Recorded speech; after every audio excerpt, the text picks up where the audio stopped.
Shalom. Casual sex destroys the family structure, it destroys the family unit. The thing about it is very pleasurable. The ones who suffer from it are not the ones who actually enjoy the pleasures of it. So the man and the woman, they are always happy until a line is crossed. Pregnancy comes in, because pregnancy calls for commitment, right? What you call casual sex is actually marriage. Your terms of agreement in casual sex do not alter the realities of it. You can agree all you want, oh, there's no emotions involved, so no one should get jealous. Yeah, but as soon as you get pregnant, guess what happens? The jealousy start coming in. Things that didn't matter to you, now it matters. Things that you would just overlook, you're fighting for, you're fighting over it. There's a proverb that says, jump out of frying pan and jump into the fire, right? Sometimes you're running away from certain fears. This is why you talk to a married woman or a married man, because you fear commitment. Now you get pregnant for that man, or that man impregnate you. Guess what? That in itself creates a commitment, because there's a child there. Now, based on situation, guess what? One of you want to get rid of it. One wants to bring it, the other wants to get rid of it, because somebody's family is at stake.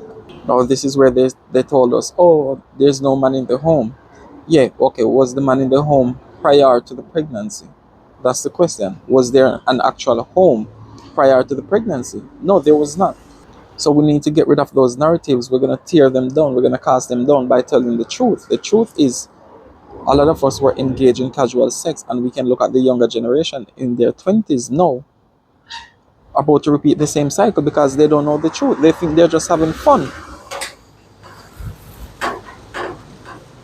But that fun is going to come with consequences. That man you're having fun with, you don't see him as the father of your child. That woman you're having fun with, you don't see her as the mother of your child. So now there's a shame and there's a disgrace. So what you do, you try to fight to create what? You create the illusion that there was a relationship. You know the man has his woman. You know the man has his family. You know that woman has their family. You know there's nothing concrete between you two. But now, because of the shame, you want to make it look like, oh, we had an actual relationship. No, that was casual sex. You were running from something. You were running from some fears. You were running from emotional closeness, intimacy, or whatever it was. And this is a consequence of the action. You see, we set the wrong rules when it comes down to casual sex. Oh, don't get jealous. Don't do this. Don't do that. Okay, talk about the more important things. Okay, what happens if pregnancy takes place? Are we going to be a family? Are we going to put the past behind? Are we going to forgive each other and start new? Are we going to do what is best for the child? Or we're too ashamed of each other, so we're going to end the relationship as soon as we come to the knowledge of pregnancy? That is where the destruction of the family unit or the family structure is. Casual sex.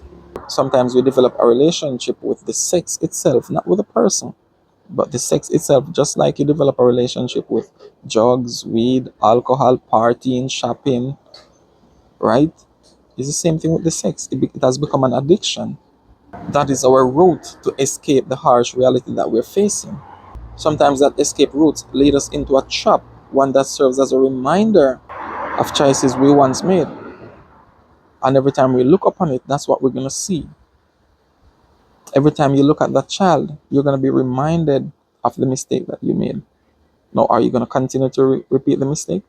Are you going to tell the truth to the child so that he or she does not repeat the same cycle? Sometimes the greatest set of youths come from mistakes, come from what we call mistakes. But there's a downside to it. Sometimes they can be very vulnerable. Now, father in the home, the daughter is more vulnerable to molestation. It happens with sons too, of course, right? Now, father in the home, the son is most likely going to grow up and repeating the same thing, having a lot of children here, there, and everywhere. Because he's never had that presence in his life, so he does not understand the reality of his presence being in the lives of the children that he's creating. So the cycle continues to spread like a wildfire, like a disease. We have to break the pattern. Let us teach them the truth. We can't undo the past. We can't turn back the hands of time. We can't reverse the sun. But what we can do is alter where we go from here.